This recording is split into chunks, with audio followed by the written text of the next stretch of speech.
¿Qué tal se han portado los Reyes contigo? Yo espero que bien. Conmigo se han portado porque ha sido todo cómic. Silent Jenny, el integral de un dibujante en pijama, la reedición de Arrowsmith y Shinotori. Europeo, americano y japonés. Un poquito de todo. Vamos. A Casus Belli le habéis regalado de nuevo, y contando las cifras de todo 2025, el tercer puesto en cuanto a likes de 2025. Así que no dejes de darle al me gusta en todos nuestros episodios, si te han gustado, ojo. Y hoy toca un episodio no muy largo con nuestro amigo y colaborador Iván Jiménez, sobre esto que no se sabía si querían hacer una guerrilla o operaciones especiales o sabotajes, y que sobre todo el ejército estadounidense les tuvo muchísimo miedo. Hay quien les da la culpa a estos werewolf de que los aliados occidentales no llegasen antes a Berlín, pero bueno, tampoco tiene base. De todas maneras, con la investigación de Iván vas a poder entender qué era esto que llamaron el ejército secreto de Hitler, pero mejor que te lo cuente y luego nos comentas. Y le des al like, claro. Vamos con la audio.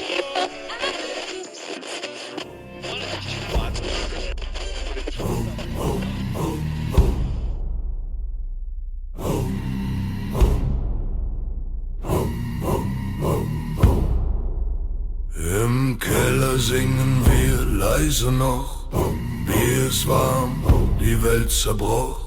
Die Fahnen faulen, der reiche Staub, doch wir schwören weiter an alten Raub.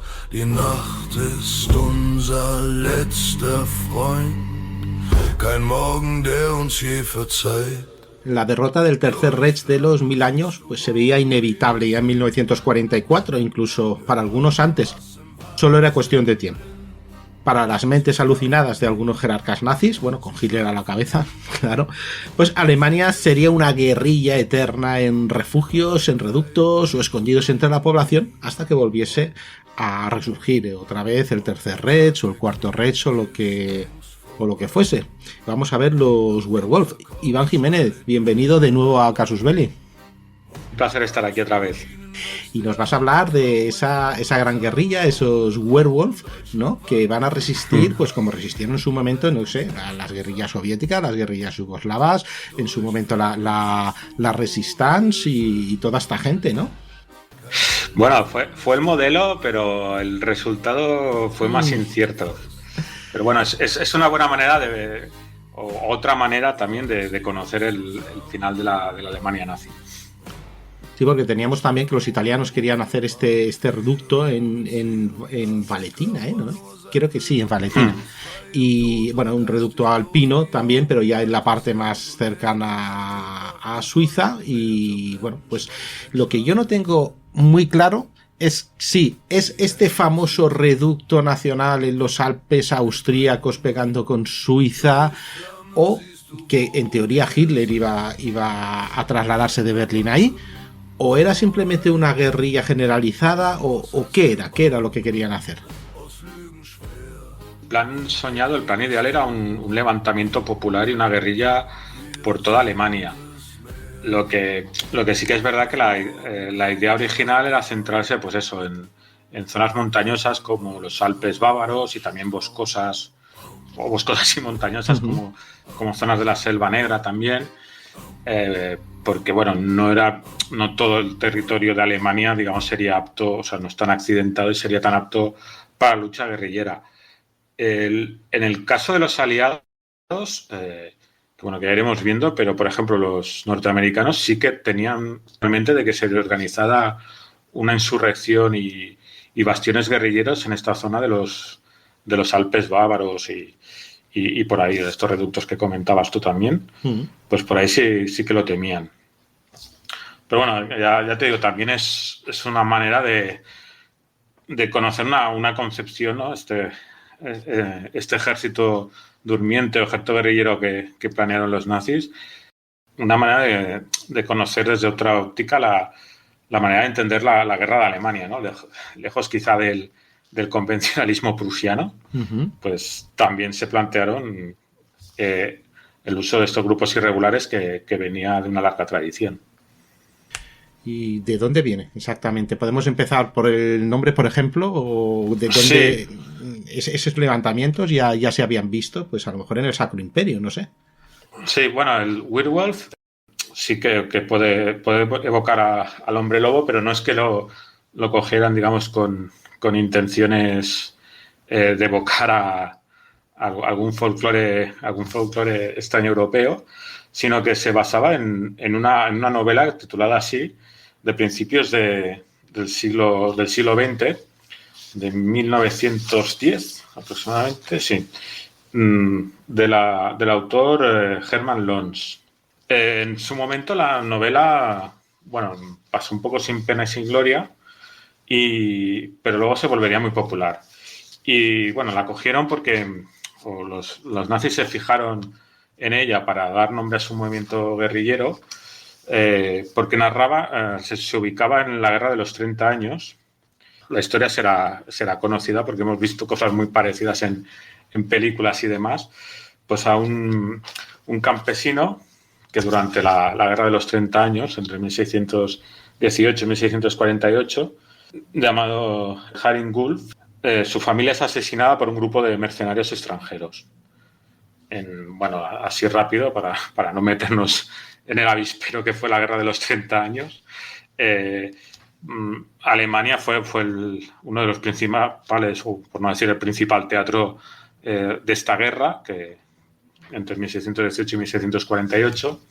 Y bueno, intervinieron tanto ejércitos extranjeros, suecos, también hubo ayuda a las tropas del Sacro Imperio por parte de España, franceses. Bueno, allí digamos que fue a combatir todo el mundo. Y muchos eran grupos de mercenarios, de soldados de fortuna, y el conflicto provocó una gran devastación en Alemania. En cifras relativas, en porcentaje de población, hubo zonas que incluso tuvieron más devastación y más muertes de civiles que la propia Segunda Guerra Mundial. O sea, hablamos de 6 y 8 millones de muertos, entre 6 y 8 millones en el siglo XVII. O sea, que imaginaos la magnitud de la tragedia. Pues bueno, volviendo a la novela, la familia de este campesino Gulf es asesinada por un grupo de mercenarios y él decide vengarse. Y entonces reúne a otros campesinos que también han sufrido algún tipo de abuso de estas tropas extranjeras y forman una guerrilla y les van dando caza y los van matando, y parece ser, yo no lo he leído, pero por lo que me he documentado eran muertes bastante sádicas.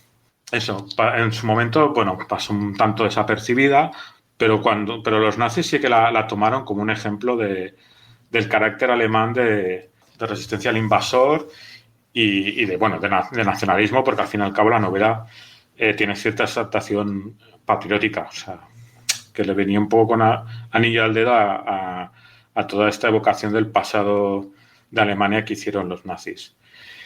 Y bueno, digamos que la idea esto de vincular el término werewolf quedó ahí en la mente de los jerarcas nazis, y en el caso de cuando llegó el momento de plantear si era necesario organizar una guerrilla, nos situaríamos en octubre de 1944, con los aliados ya acercándose a las fronteras de Alemania, pues se utilizó este nombre para poner en marcha y dar nombre a estos grupos de resistencia.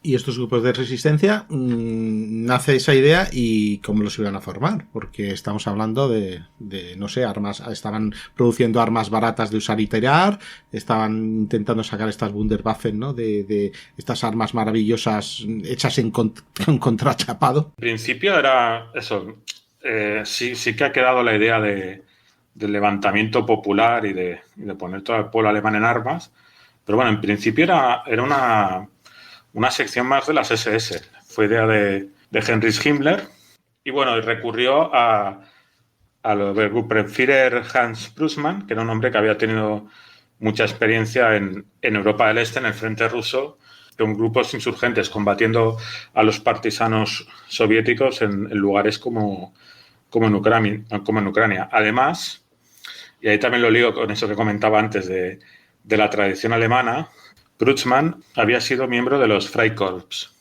un grupo también paramilitar, digamos irregular, que fue muy activo en los años inmediatamente posteriores a la Primera Guerra Mundial en Alemania. Y bueno, eran también muchos historiadores los consideran una especie de antesala del nazismo.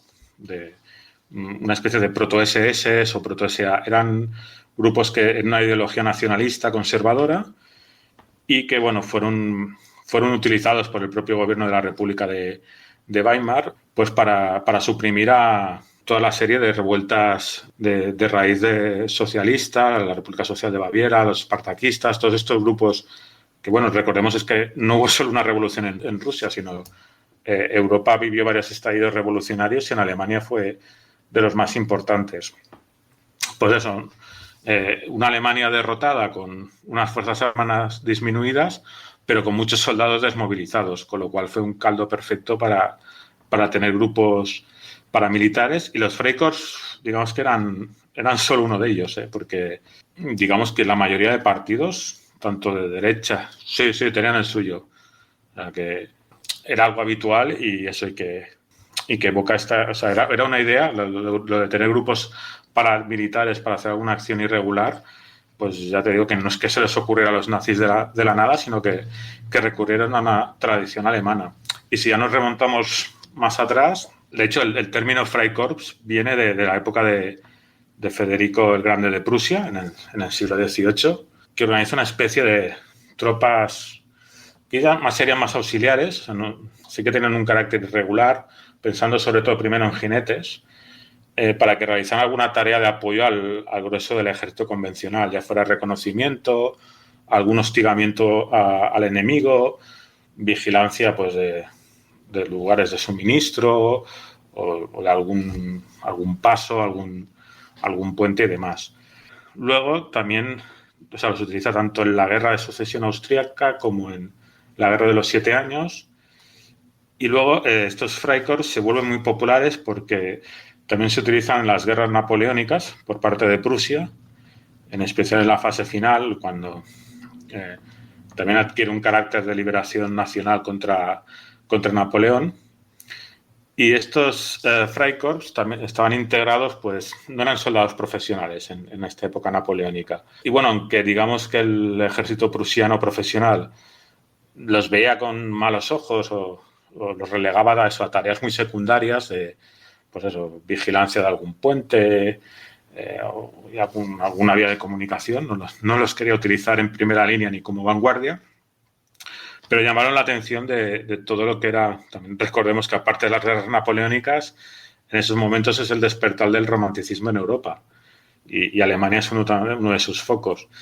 Pues toda una serie de escritores románticos se fijaron en ellos y sí que les dieron un papel más grande del que realmente tuvieron, pero vamos, la idea esta del ciudadano en armas, el pueblo en armas y del soldado irregular, en cierta manera una especie de guerrillero, como el guerrillero en la Guerra de Independencia, para que nos podamos situar, aunque ya digo que el papel real fue muy distinto, pero lo que es la imagen romántica sí que es más comparable, pues quedó eso en la psique nacional alemana. Y volviendo a 1944, que creo que me he hecho un repaso rápido. No, pero que está bien hablar de todo eso, porque podemos entender esa idiosincrasia alemana de crear cuerpos para casi cualquier cosa, y si son armados, aunque sea una cervecería, pues también, ¿no? Sí, eso, no todo es el paso de la oca perfectamente marcado como les gustaba a los prusianos, ¿no? Como nos dice el tópico, también había una tradición de grupos paramilitares que se remontaba hasta el siglo XVIII. Y estamos en finales de 1944.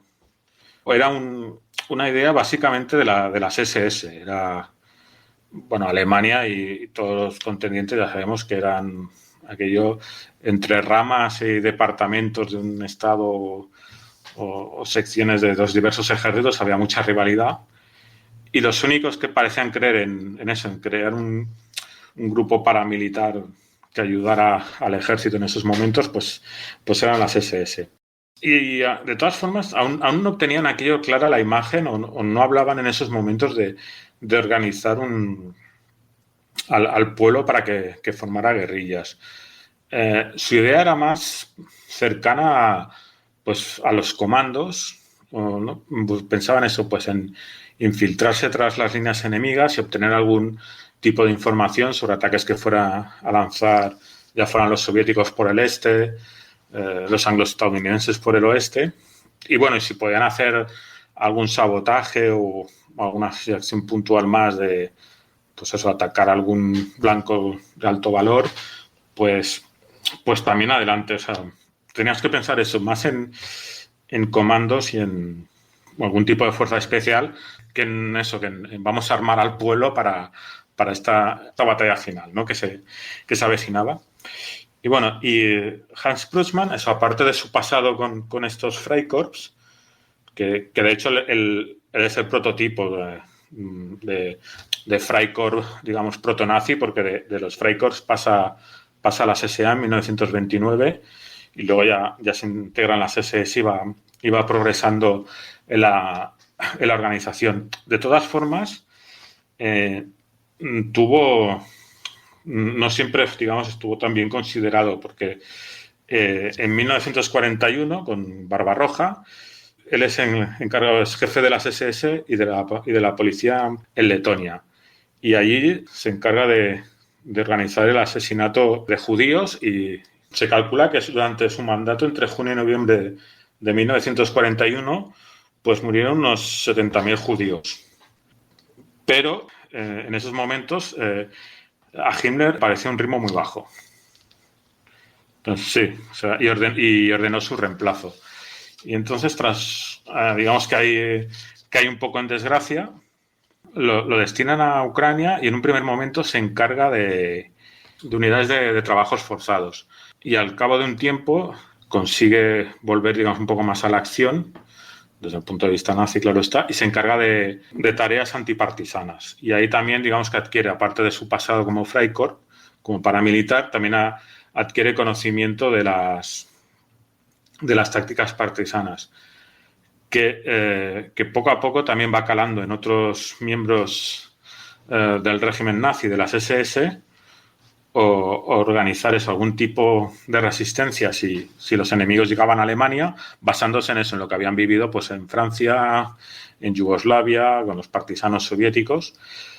Pero siempre también, o muchos de ellos lo veían como una especie de ala auxiliar de la Wehrmacht y de las unidades convencionales de las SS. Hasta que llega este 19 de septiembre de 1944, que es concretamente el día que Himmler lo nombra inspector general de la Defensa Especial, que sería, digamos, el cargo oficial para organizar estos Werwolf.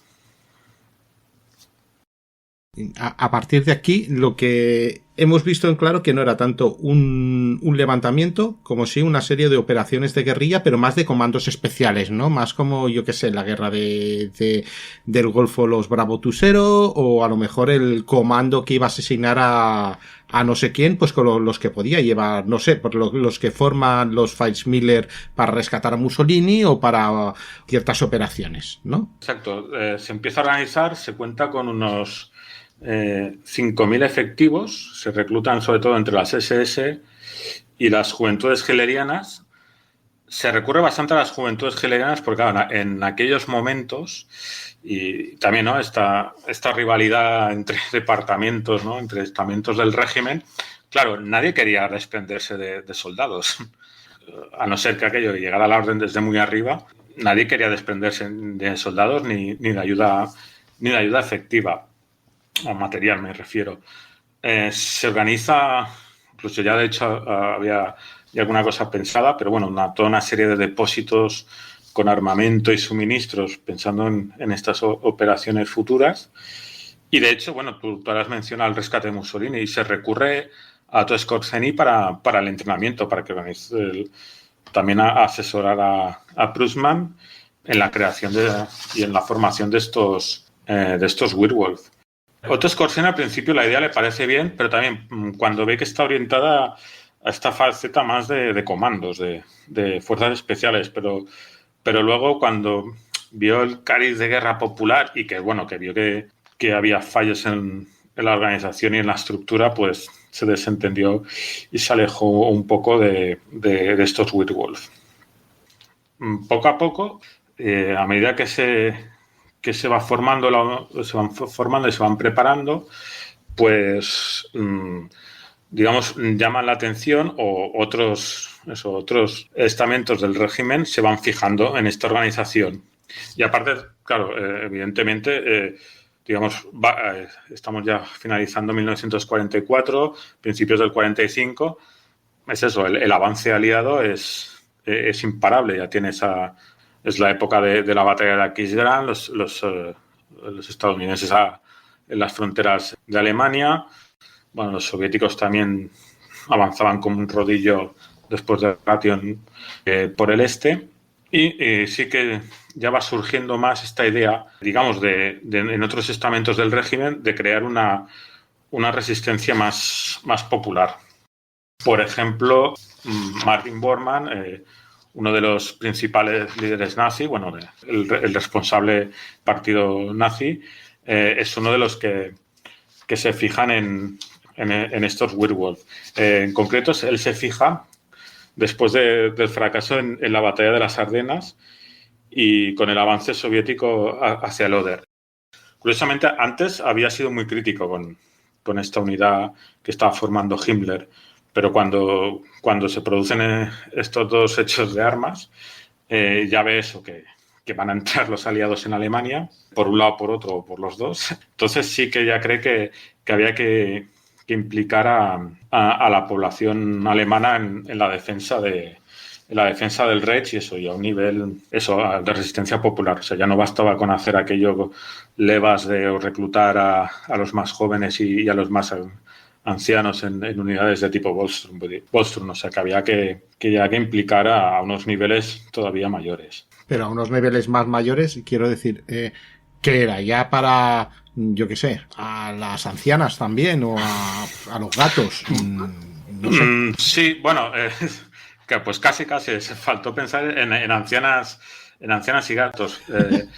Por ejemplo, quien mejor lo plasma, bueno, luego te has avanzado un poco, pero bueno, no pasa nada. Lo siento. Es Goebbels. No, es Goebbels, que digamos es ya el que da al ser ministro de propaganda, digamos ya da toda la pátina al discurso de lo que tiene que ser esta resistencia popular cuando lleguen los aliados. Por ejemplo, él habla de la obligación de todo varón de mayor de 14 años de participar en esta defensa del Reich. Tampoco era, aunque digamos que los discursos propagandísticos más exaltados sí que hablaban de la lucha armada, pero por ejemplo a nivel de las juventudes hitlerianas también se contaba con chicas que pudieran hacer tareas de inteligencia, que informaran, porque sí que digamos cualquier varón en edad militar, y más sabiendo eso, que las juventudes tenían un papel activo, era sospechoso, ¿no? A ojos de los aliados. Las chicas eso parecía o creían que podían pasar más desapercibidas y sería más sencillo no, por lo menos un activo de inteligencia más interesante de utilizar en esas tareas de espionaje en retaguardia. De hecho, Arthur Asman, el líder de las juventudes hitlerianas, él, viendo que se recurría tanto a sus miembros, y de hecho parece que incluso él ya había preparado un poco antes de este octubre del 44 alguna red, un poco antes, estaríamos hablando desde el desembarco en Normandía, al parecer, de inteligencia, pues él quería tener más voz y voto en esta organización y creación de los Werwolf, no simplemente, digamos, encargarse de dar recursos humanos a la organización. Él reclamaba más mando, pero bueno, ahí quedó la cosa. De momento parecía, o la cosa seguía en manos de Himmler, sí, y de Prusman. Y como ha dicho, eso, pues sí que fue Goebbels el que le dio es una partida más popular, porque él en un discurso del 1 de abril de 1945 hizo un llamamiento ya directamente para toda la nación de que llegaba el momento de ponerse en armas contra los soviéticos. Bueno, soviéticos, ingleses. De hecho, exactamente, ahora tengo aquí el discurso, el 1 de abril dijo: todo bolchevique, todo inglés, todo estadounidense que pise nuestro suelo deberá convertirse en objetivo de nuestro movimiento. Cualquier alemán, cualesquiera que sea su profesión o su posición social, que se ponga al servicio del enemigo y colabore con él, sentirá el peso de nuestro brazo vengador. Para nosotros solo quedará un lema: conquista o muere. De hecho, aquí es cuando ya, aparte de este llamamiento que estoy comentando todo el rato a la movilización, ya se introduce otro punto más, que es eso, ¿no? Es castigar al que colabore con los aliados, ¿no? Ya se busca crear un clima de miedo, de desconfianza en zonas que ya hayan caído en control de los aliados. Detrás de todos estos planteamientos de los nazis es que estaba muy presente la derrota de 1918. Bueno, que se había vendido como que había sido una puñalada por la espalda, y los nazis no querían que Alemania fuera humillada así. O sea, aunque fuera derrotada, digamos que había que morir matando como fuera, o crear unas condiciones de ocupación que fueran tan pesadas y tan incómodas para los ocupantes que se viniera a negociar de alguna manera con el régimen nazi.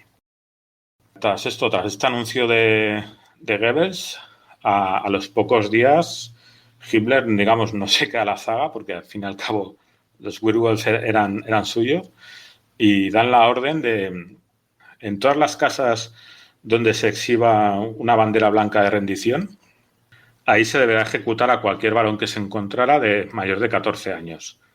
Ya era edad de considerarse responsable de sus actos. De todas maneras, digamos que Himmler, al poco tiempo, ya empezará a cambiar de opinión o a repensarse bien esto de organizar una resistencia armada. Pero quien continuará con el llamamiento a la resistencia popular sería Goebbels. De hecho, Goebbels crea una radio específica, una emisora de radio específica para las actividades de propaganda de los Werwolf. Empieza a emitir ese mismo, después de este discurso, ese mismo mes de abril, ya va emitiendo. Y claro, también es eso, a partir de entonces ya se empiezan a imputar muchas acciones a los Werwolf que luego se ha visto que no eran tanto. Pues claro, no solo es que esto se lo podrían creer más o menos los alemanes, que luego comentaré cómo reacciona la población, sino que los aliados, o sea, estaban convencidos de que cuando entraran en Alemania se iban a encontrar, aquello iba a ser un infierno. O sea, se podían encontrar una resistencia nazi realmente fuerte. Bueno, y es lo que decíamos antes, ¿no? Que los americanos incluso dieron prioridad al avance por el sur para eliminar posibles focos o lugares donde se montara esta resistencia guerrillera. Incluso eso estuvo por delante que el avance sobre Berlín. Porque no lo sé si es que tenían en imagen las defensas japonesas, ¿no? Que eso sí que eran fanáticos absolutos. Sí. Esperaban, supongo que temían eso, encontrarse un escenario parecido a lo que... Sí, porque más o menos es eso, la primavera también va coincidiendo del 45, que va coincidiendo con los desembarcos tan duros del Pacífico. ¿Y a qué ha sido eso? Los nuevos drones de los Reverdes. Oye, espero que sea lo último, ¿eh? Bueno, nosotros ya hemos cumplido por hoy. Eso, que lo defiendan otros ahora. En la pasada guerra nos endiñaban mejor. Joder, antes pagaban más, ¿eh? Y yo, pues, pon el casu Beli ese guapo mientras tomamos algo, ¿no? Se me ha agotado la batería. Pon el tuyo mientras lo cargo un poco, anda. Que no tengo el fan y hoy es viernes de fan. Pues yo creía que te lo hiciste ya, con todo el rollo ese que me pegaste la vez pasada. Es que en un mes me faltaron 3 pavos para escuchar Quevedo y ya ves. Mira las amigas del party, ella se quedó mirando. Vale, que hace un año que me gorroneas los fans, vamos. Era eso, escucha a Lola Índigo en bucle. La Virgen, solo te falta la diva rebelde. ¿Ya no te suscribiste más, o qué? Que me daba rollo. Yo creo que no te van a castigar, tranquilo. Lo que no sé es si voy a poder escuchar lo que me he perdido. Sí, claro, igual que un fan nuevo. Joder, y yo escuchando el podcast del Vaquerizo. El intelectual. Es gratis. Sí, es que es una realidad social Es que me pagan por escucharlo, pero es una mierda. Joder. Pero ahora que lo dice hay una cosa. A ver, es que en la trinchera de al lado le tomo prestar móvil al sargento y no tiene libros porque es de fuera. ¿Yo puedo ponerlo en Pocket Cast o en Apple Podcast o en Spotify? Sí, claro, y los episodios para fans también, ¿eh? Yo no joda. ¿Sí, Quillo? Que sí, hombre, que si estás apuntado a los fans, sí, además es fácil, ¿eh? ¿Fácil? ¿Está para nosotros? Vamos, que si pude yo, pueden todos. Y si no, les escribes a los Casus Belli que te mandan un tutorial así, facilito. Oh, mola. ¿Y sin publicidad? Y sortean cosas. No joda. ¿De gratis?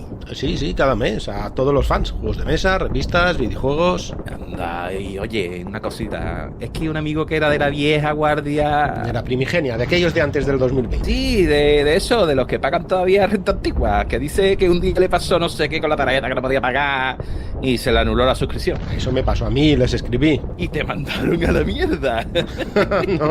No pude darme de alta otra vez con la tarifa mínima, que uno ya es de la vieja guardia, como dices tú. Ah, ¿y cómo lo hiciste? Pues nada, le mandé un correo al mail ese que salen los episodios y solucionado. ¿Y siguen teniendo 500 episodios de histórico? Que va. Ve, ya sabía yo que ahí había algo ya. Que no, que ahora son como 1000 y cada viernes el exclusivo, como siempre. Tío, pues me apunto de nuevo. A ver, nombre de usuario, tigretrianero71@gmail.com. Tío, que viene otro dron, vámonos. ¡Ya, su puta madre! Conduce tú, que estoy acabando de inscribirme. ¿Pero ahora? Que llevo muchas pocas atrasadas y luego se me olvida. Venga, sube el Land Rover, vamos. ¡Que nos matan! Entonces digamos que cuando interviene Goebbels, pues es eso, ¿no? Ya el toque de la propaganda es absoluto, entonces a partir de ahí ya es cuando cuesta ya seguir un poco la pista histórica, o ya es más difícil, ¿sabes? Distinguir el grano de la paja, ¿no? De qué hubo de real, qué hubo de falso detrás de estos werewolf. Porque Himmler, a medida que avanza el mes de abril, hacia finales, ya es cuando hace, digamos, el giro y ya busca el acuerdo con Suecia. Ella ya contacta con miembros de la Cruz Roja Sueca y miembros de la Casa Real, y eso, ya busca la salida negociada para Alemania del conflicto. Suecia, recordemos que era neutral y podía ejercer este papel mediador. De hecho, también hay algunos historiadores, tipo Vibor y otros más, que consideran que estos llamamientos a la resistencia en realidad era una especie de crear más un efecto de guerra psicológica. O sea, no confiaban realmente en poner en armas a una población que es que realmente, bueno, estaba harta de la guerra. O sea, ya no solo era la amenaza de la entrada de las tropas aliadas, que ya era inminente, es que, vamos, llevaban años y años de bombardeos que les habían arrasado las ciudades. O sea, era una población realmente cansada del conflicto. Y Himmler, el propio Himmler, que apenas hacía 6 meses, en octubre, había dado la orden de activar a los werewolf, ahí ya vio que realmente no se podía o no confiaba en hacer una acción armada, una insurrección armada de entidad, y ya habla de tomar a Prussmann, le ordena hacer eso, acciones más orientadas a la propaganda y a mantener la moral de la población en la medida de lo que fuera posible. Pero eso, Himmler ya realmente estaba pensando en el día después de la guerra, más bien, y en obtener no alargar una lucha que no confiaba. Con todo, sí que tenemos, digamos, una acción realmente que ahí sí que hay consenso entre los historiadores de que fue protagonizada por los werewolf. Fue, o sea, más que atacar destacamentos de tropas, con lo que digamos empezaron fue con el asesinato de alcaldes que habían nombrado los aliados en ciudades que iban tomando. Pues eso fue, digamos, una de las acciones de que sí que despierta más consenso entre los expertos. Y en concreto fue el 25 de marzo cuando se decidió intentar asesinar a Franz Oppenhoff, que era alcalde de Aquisgrán. Lo habían nombrado los estadounidenses cuando habían ocupado la ciudad a finales del 44. De hecho, es la primera ciudad, ¿no? Diría que importante que se ocupa en Alemania por parte de los estadounidenses. Después de una batalla muy dura. Y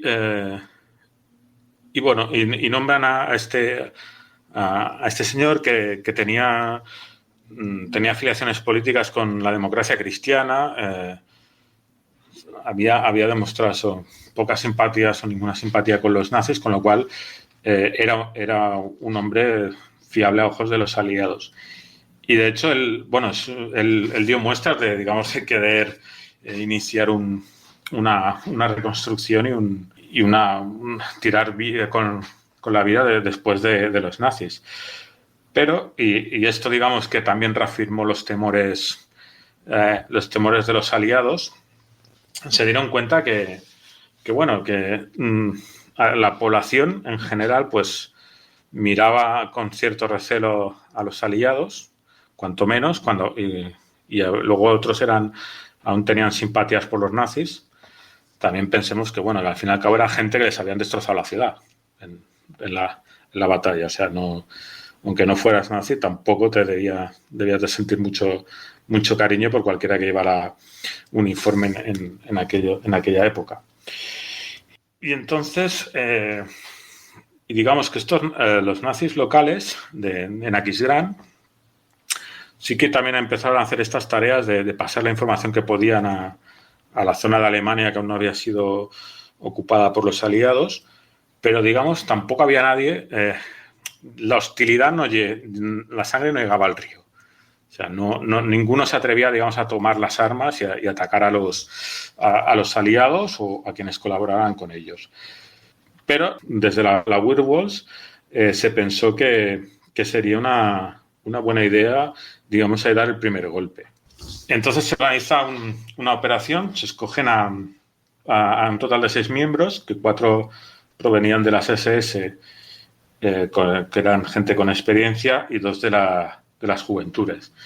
Y lo que en realidad se monta es eso, es lo que veíamos al principio.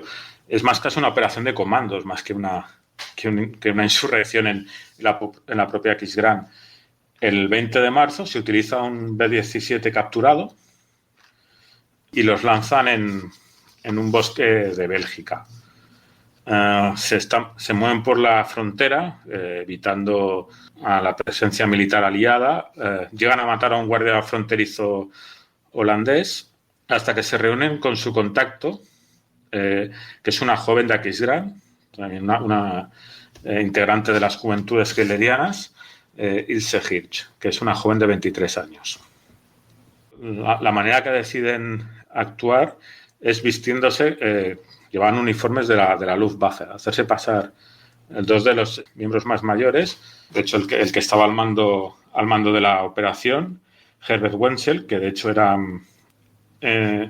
según algunas fuentes que he leído, presumía de ser un miembro de la unidad de Otto Skorzeny. Eso es lo que dejó constancia él. Luego también he leído eso, que hay algún relato de algún miembro de las Wehrwolf que luego fue interrogado y que dijo que sí, que él presumía de haber estado con Otto Skorzeny, pero que luego no era un comandante muy habilidoso, ni un soldado, o sea, que no le veían de que había aprendido este hombre con Otto Skorzeny. Pero sí que le valió para recibir el mando de esta operación.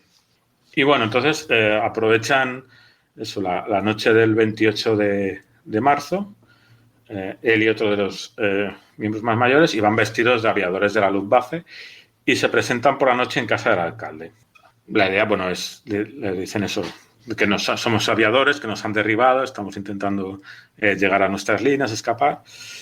Y entonces el alcalde, en un primer momento, intenta dialogar con ellos, parece ser que les intenta, como declararía después uno de ellos en un interrogatorio, convencer de que se entregaran a los estadounidenses. Entonces, en un momento de la conversación, Wenzel no, sino su acompañante, Josef Lietzke, saca la pistola y le pega un tiro. Pega un tiro en la cabeza y lo mata. Lo que, claro, entre el ruido del disparo, eso, se ponen nerviosos y empiezan a empiezan a huir, pues lo típico, ¿no?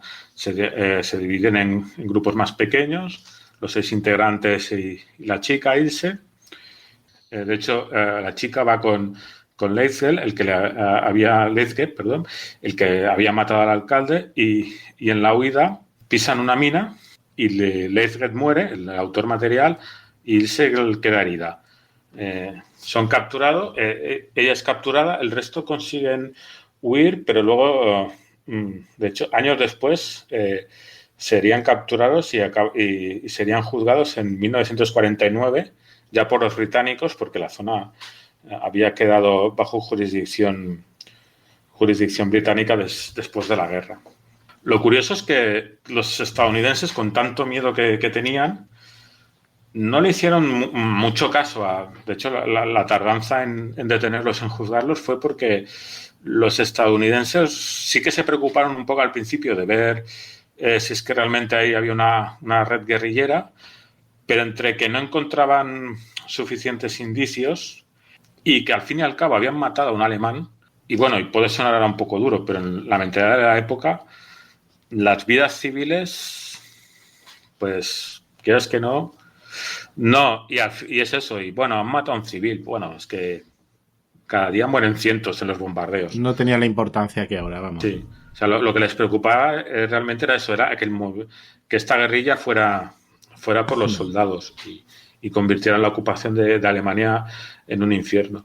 Con lo cual, y más eso, estamos en marzo, la guerra en Europa acabó a principios de mayo, y poco después, eso, Aquisgrán pasó a jurisdicción británica, con lo cual lo que le dieron fue eso, les pasaron así coloquialmente el marrón a los británicos que investigaran esta acción.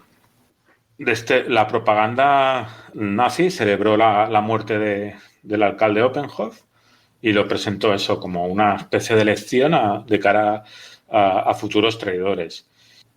A partir de aquí hay otras acciones que algunas que en su momento pues se atribuían a estos werewolf. Por ejemplo, sí que hubo la muerte de Radio Werewolf, esta creación de Goebbels, sí que anunció la muerte del general Maurice Ross, que era el comandante de la tercera división acorazada. Lo anunció el 30 de marzo. Y lo anunció como una acción de resistencia, pero bueno, luego ha quedado probado que fue una muerte en combate contra el 507 Batallón Panzer Pesado. También el 21 de abril, eso ya con la guerra en su tramo finalísimo, se anuncia la muerte de un mayor británico, John Potton, que era ayudante del mismísimo Montgomery. Pero también parece que fue más un accidente o una acción de combate, digamos, una acción de combate convencional. El 22 de abril también hubo otra acción que aquí sí que hay más lugar a la duda, la explosión en el este de Alemania, en zona de avance soviética, de una factoría de combustible sintético, un sabotaje. Y aquí parece que sí que podría, o al menos por lo menos hay más dudas razonables de su autoría. También, incluso ya una vez acabada la guerra, por ejemplo, hubo una explosión que ocasionó 44 muertos y en un primer momento se temió que fuera un ataque de la guerrilla, y fue en el cuartel de la policía militar del gobierno militar estadounidense en Bremen, pero luego se vio que había sido un accidente por algún tipo de munición o de explosivo. Lo mismo, muertes por accidente, un comandante soviético en Berlín, bueno, de hecho el comandante soviético de Berlín, el general Nikolai Berzarin, también se dijo que había sido asesinado por los werewolf, pero no, resulta que no, que al final había muerto de un accidente de motocicleta. Veían pillando lo que podían, vamos. Sí, la cuestión es que, claro, lo que pasó, o digamos los historiadores que consideran que los werewolf quedaron en nada, o simplemente o no fueron mucho más allá del asesinato de este alcalde, pues por ejemplo, claro, te ponen el caso de eso, de que Skorzeny De hecho, él lo declaró después de la guerra, que es que eso lo abandonó porque vio que bueno, sí, se estaban entrenando, pero ya eran las fases finales de la guerra, era un régimen que estaba en descomposición, claro, no había ninguna organización efectiva, las células que se organizaban se dejaban a su aire, o sea, no había ningún tipo de organización ni de coordinación para hacer estas acciones organizadas, y como mucho se les decía que permanecían en la clandestinidad y que ya recibirían órdenes, con lo cual no hubo aquello una línea clara de actuación frente a la ocupación aliada. También es eso, al fin y al cabo, es eso, eran 5.000 miembros. La población estaba cansada. Sí que parecía que entre los jóvenes podía tener más predicamento, ¿no? Había eso, pues, la juventud, ¿no? Siempre más dada al radicalismo, pues sí que parecían más predispuestas y por lo menos sí que se dejaron un poco más seducir por esta organización.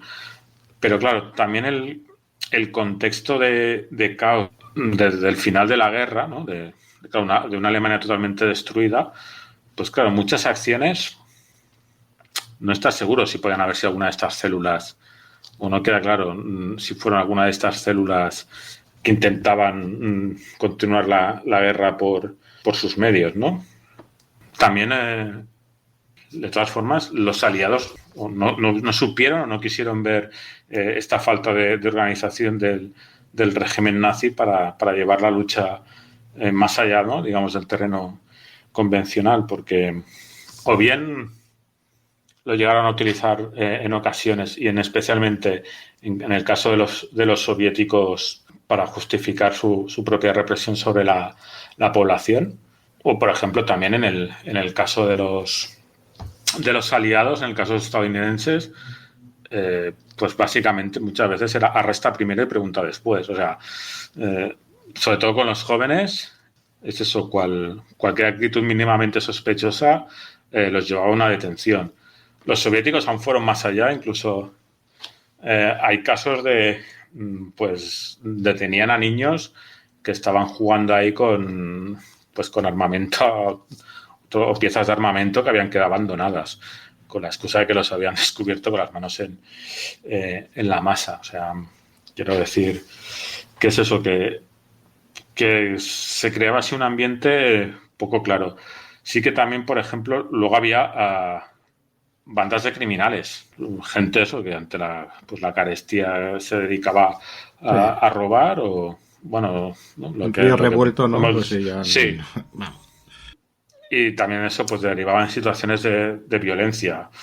Eso, eran criminales comunes, eran estos werewolf. Sí que también los aliados también aparte se justifican diciendo que encontraban algunos de estos depósitos.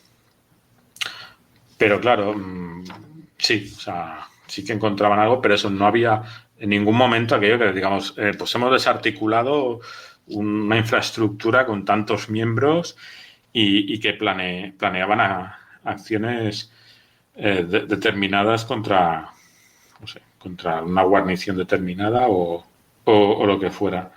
De hecho, eso también, como decía al principio, la Wehrmacht y la SS no estaban muy dispuestas a colaborar en dar esos medios materiales porque, bueno, ellas sean las primeras necesitadas para contener la marea de los aliados. Entre los militares, digamos, de la Wehrmacht, siempre se miró con mucho escepticismo esta propuesta de resistencia popular. Ya no por la propia tradición prusiana que comentaba al principio, ¿no? Bueno, no nos pueden ayudar o pueden ser más un estorbo que otra cosa, sino también pues por el planteamiento que se hacía, que el discurso oficial y los llamamientos, digamos que evocaban mucho a la ideología nazi. Y de hecho, pues más de un general consideró que el error era esta apelación al nazismo, ¿no? Como ideología en unos momentos que ya se veía que la derrota estaba al caer y que, por ejemplo, hubiera sido más aglutinador o más útil para movilizar a la población recurrir al nacionalismo. Pues, claro, no sabes también si realmente, porque el cansancio de la población estaba ahí. No creo que por apelar más a la patria que a la defensa del Führer y del régimen hubiesen tenido más éxito. Como decía, no solo se utilizó para justificar detenciones. Hubo casos más graves de desmanes de los aliados aprovechando o escudándose en la amenaza de los Werwolf. Un caso muy destacado fue en julio del 45 en Checoslovaquia, que hubo una explosión en un depósito de municiones y murieron 26 personas y 27 quedaron heridos. Entre las víctimas eran soviéticos y sobre todo pues miembros de una milicia checa que daba apoyo al Ejército Rojo y fue en la ciudad, a ver si lo digo bien, en Ústí nad Labem.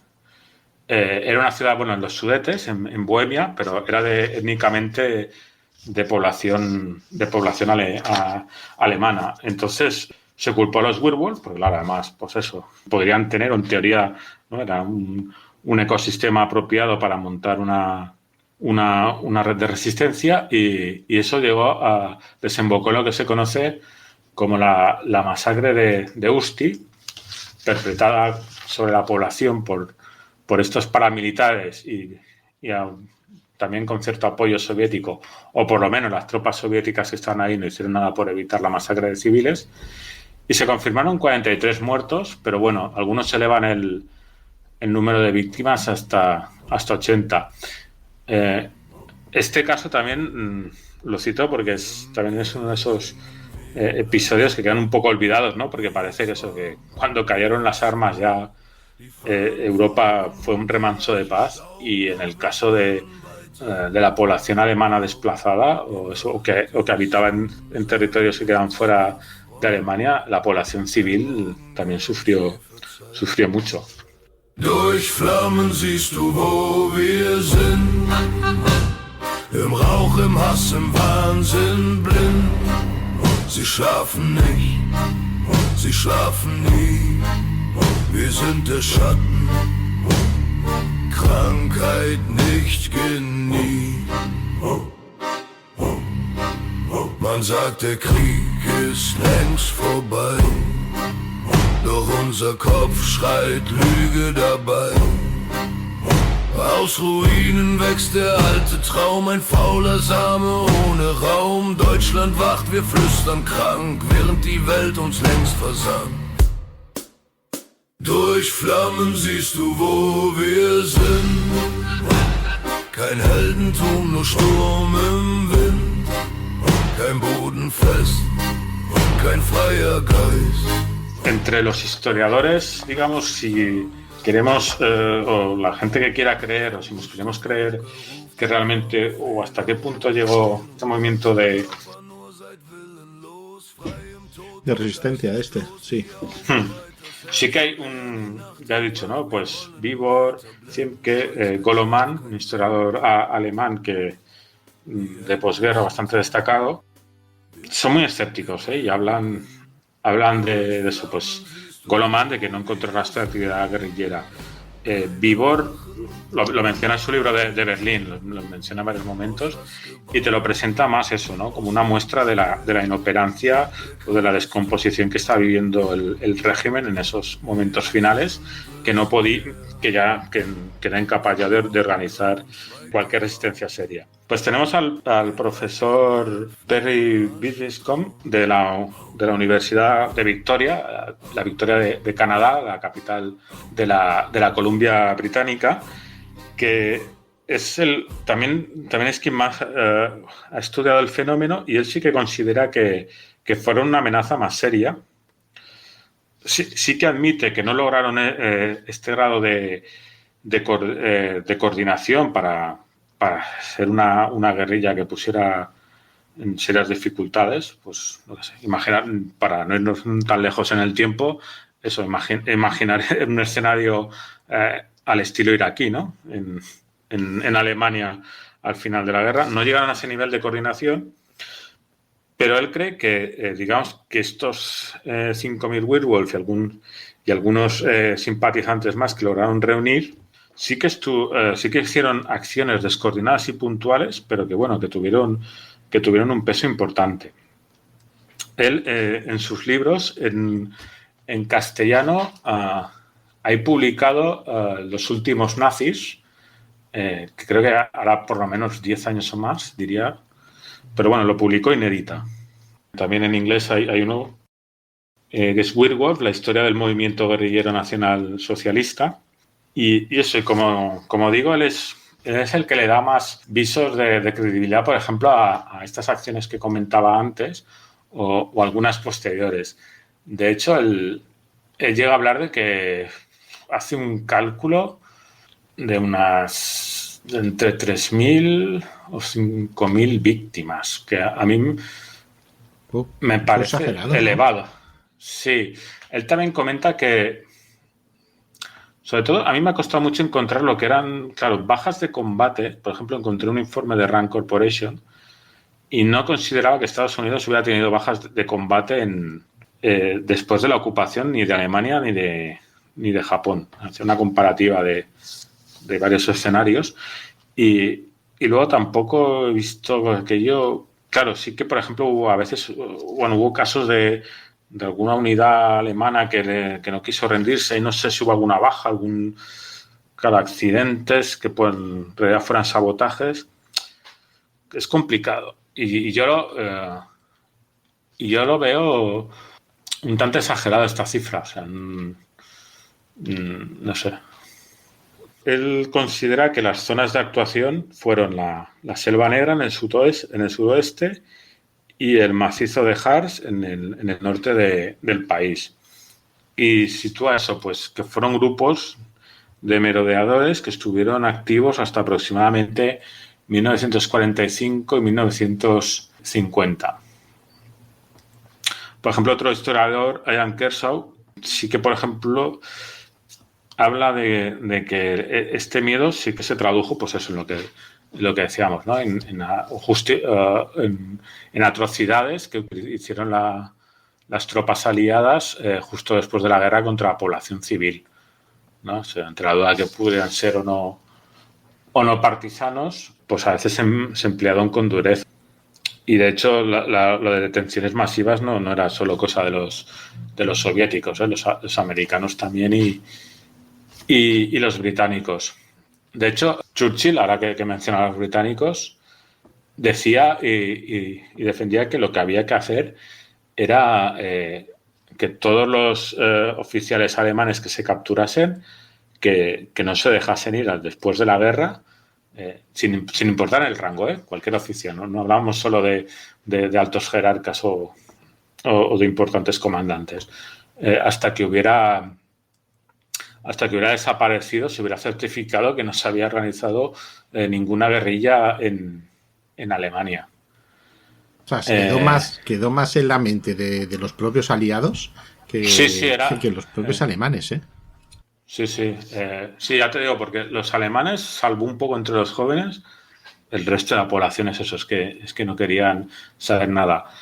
Entre los soviéticos es eso, el NKVD, a la que había que justificar algo la represión en Berlín, agitaba el fantasma del Werewolf. Incluso llegó a advertir a los oficiales que había jóvenes alemanas que colaboraban con Werewolf y que estaban infectadas con enfermedades venéreas y que buscaban acostarse con miembros del Ejército Rojo para contagiarles esas enfermedades. O sea, a ese nivel. Era una treta, ¿no? Para decir, déjate de... Ya, claro. Sí. Joder. Esta no me la sabía, de verdad. Esta treta no me las mira que se sabía varias, pero esta no. Esta la comenta Vibor en su libro sobre Berlín. Sí, por eso digo. Y digamos que más o menos esta sería la cuestión. fue una idea que Alemania eso se quedó. Yo creo que es eso, que no pasó de. Yo las cifras que daba este profesor canadiense no las veo. O sea, me parece. Eso es que no sé, habría quedado. Con el miedo que tenían los aliados, no sé, supongo que hubiera quedado constancia más en alguna fuente que están haciendo frente a algún tipo de resistencia más organizada. Que fueran bandas aisladas y es que claro, ya ahí sí que ya casi son indistinguibles de los bandidos. De hecho, por ejemplo, también leyendo un poco sobre la situación, ¿no?, de la Alemania inmediatamente después del final de la guerra, he visto que también hubo problemas de orden público con los trabajadores, los esclavos, la mano de obra esclava. Algunos que se habían quedado en Alemania se convirtieron en bandas de merodeadores y de bandidos. Y esos, los aliados los mencionaban como un problema para la seguridad en el tramo final, en los días posteriores y los meses posteriores a la rendición de Alemania. Y luego también, por lo que veo aquí, servían incluso antes de acabar la guerra un poco más como amenaza para los propios alemanes, ¿no?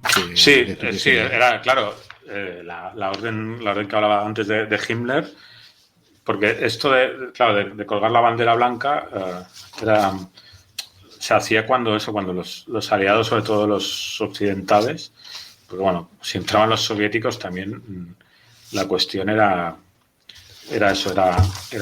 irse, era intentar abandonar como fuera la zona, ¿no?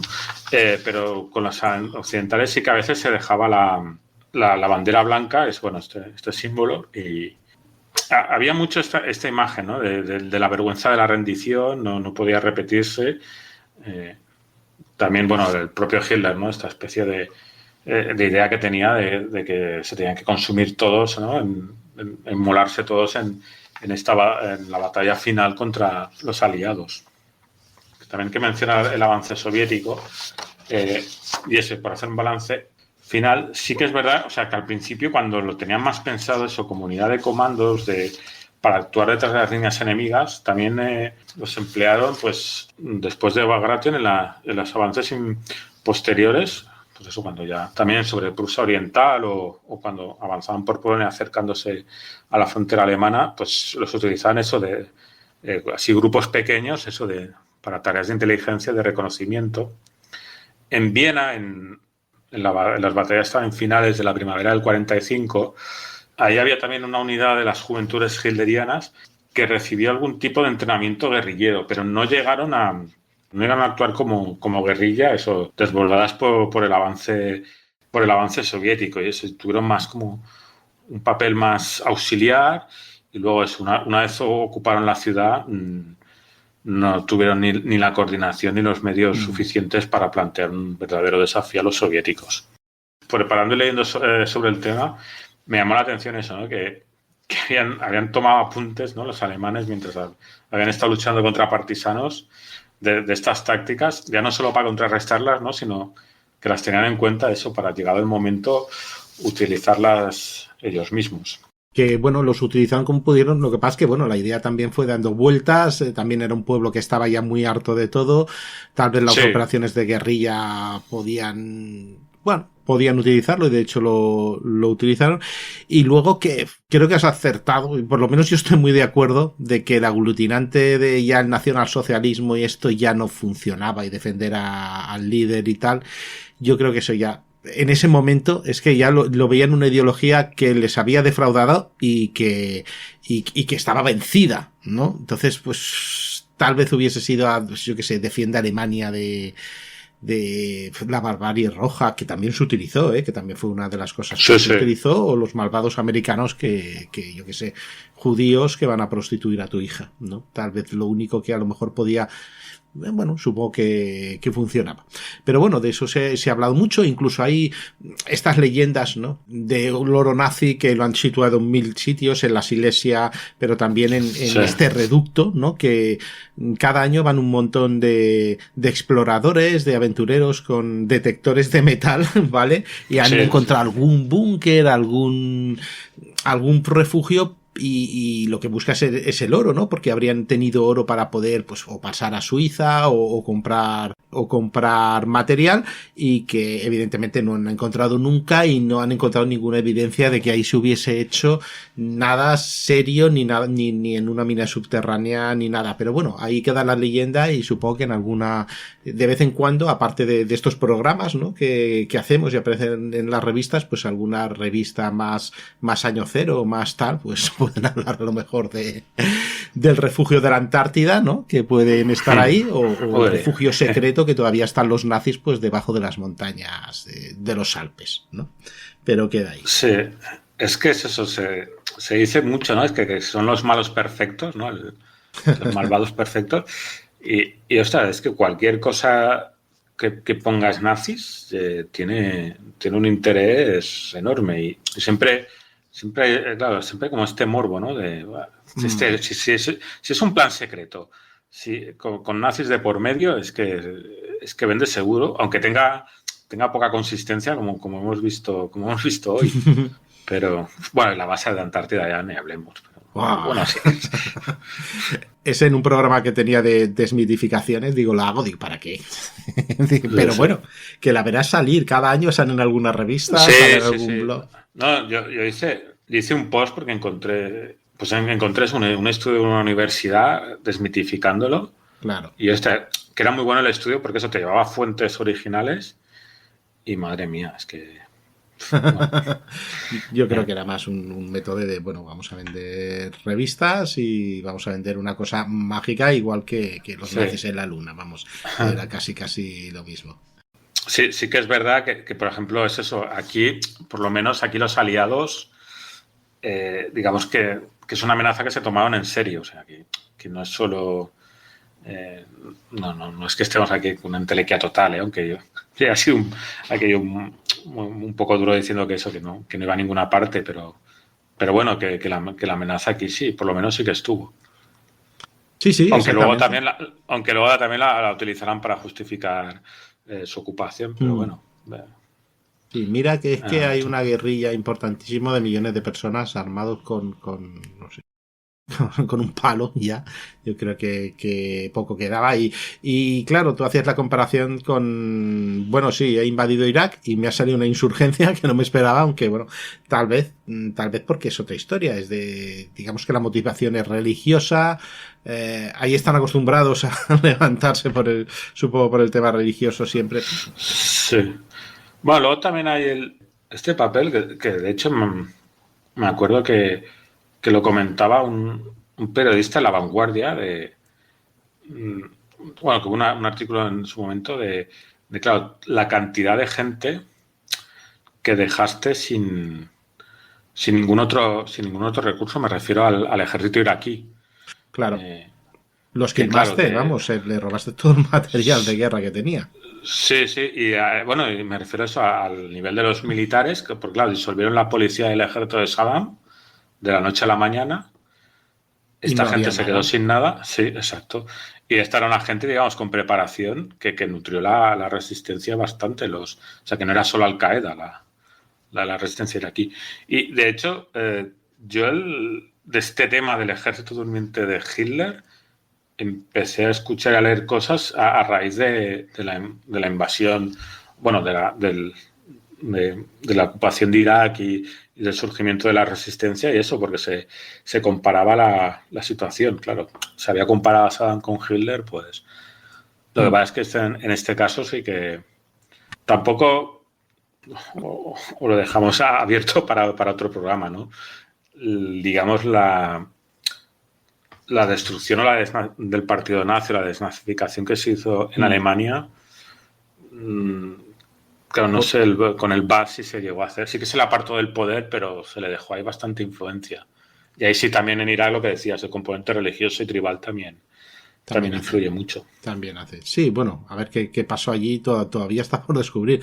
Pero te compro el tema de la desnazificación, porque de testimonios que he leído que les pasaban las imágenes del Holocausto y que no se lo creían. Dicen, no, es imposible que mi pueblo haga eso es basura, ¿no? Eso es mentira. Y cómo tuvieron que enseñarle, ¿no? Cómo tuvieron que llevarle y decir, mira, aquí hay un tío en esta crematorio, ¿no? Mira, aquí en este agujero hay miles de muertos, ¿no? Pero, bueno, pues oye, te lo compro.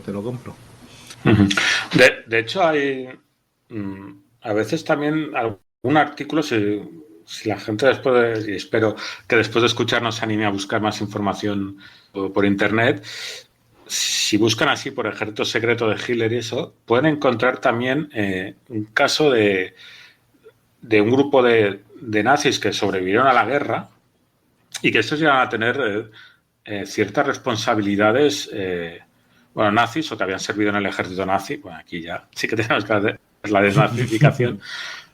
Pero eran convencidos anticomunistas y sí que tenían pensada una organización guerrillera en caso de invasión invasión soviética de Alemania. Eso bastante al principio de la Guerra Fría. Y eso creo que también se le vincula, o en algún artículo les llaman así ejército secreto de Hitler, por eso, porque alguno de los militares que estaba al frente era una organización en paralelo, no era oficial del gobierno de la República Federal. Era clandestina, pero buscaban eso, organizar una resistencia en caso de invasión soviética. Sí, bueno, y muchas estructuras nazis también sobrevivieron y sobrevivieron en la OTAN o espiando o incluso como los futuros cuadros del ejército alemán, ¿no? De la OTAN, mejor entrenados que ellos. Otra cosa es que también confiasen en gente que había perdido clamorosamente, pero bueno, era lo que tenían allí, era lo que tenían. De hecho, por si a alguien se le ha quedado la duda, a Hans Brusman, el Obergruppenführer que recibe el encargo de Himmler, no sobrevivió a la guerra.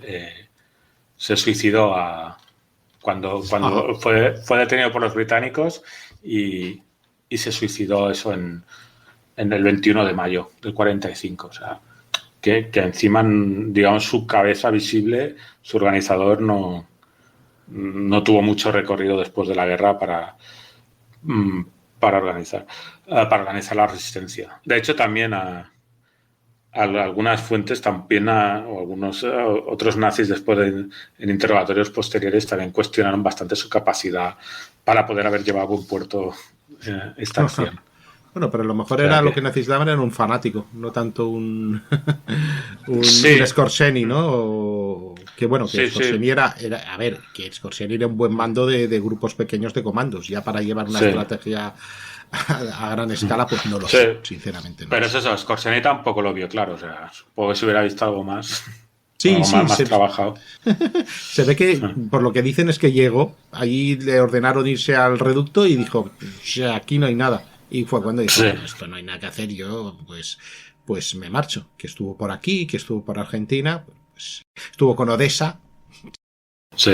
Que da para mucho, este hombre da para mucho, para otra vez. Sí. Pues ya hemos hablado de estos hombres lobo que tanto miedo tuvieron los aliados, miedo tuvo también la población alemana y también sirvió como excusa de algunas atrocidades o ya hemos visto algunos trucos con los soldados soviéticos precisamente pues para que no tocasen a las mujeres, que luego ya funcionase o no, pues no pongo un poco en duda. Y ya pues no sé, ya creo que podemos acabarlo porque no existió como tal, fueron acciones muy aisladas, estos 5.000 hombres pues fueron atropellados no adelantados por los acontecimientos y ahí se disolvió y este ejército secreto pues siguió siendo muy secreto porque fue casi invisible, ¿no? Invisible porque invisible, furtivo que se diría ahora, porque realmente pues no llegó a funcionar. Pues nada más, Iván, solo decirte que el libro, que era de Books for Puckett, lo he encontrado, pero de segunda mano, es del 2008, del ejército secreto de Hitler, y que lo puedes encontrar en Iberlibro, por ejemplo, no es difícil, y es un libro de bolsillo, vamos, que no sé si Inédita lo publicaría antes en... Inédita era el de los últimos nazis. El de los últimos nazis, exactamente, sí. Pues Iván, Muy bien. muchas gracias, y a ver Un qué placer, se nos ocurre muchas para gracias. la próxima. Sí, yo cuando me digas vuelvo, que siempre estoy encantado de hacerlo. De aquí a nuestro ejército secreto Casus Belli, y vamos a por ello. Pues eso es todo, gracias por escucharnos. Esto es Casus Belli. Durch Flammen siehst du, wo wir sind. Kein Heldentum, nur Sturm im Wind. Kein Boden fest, kein freier Geist.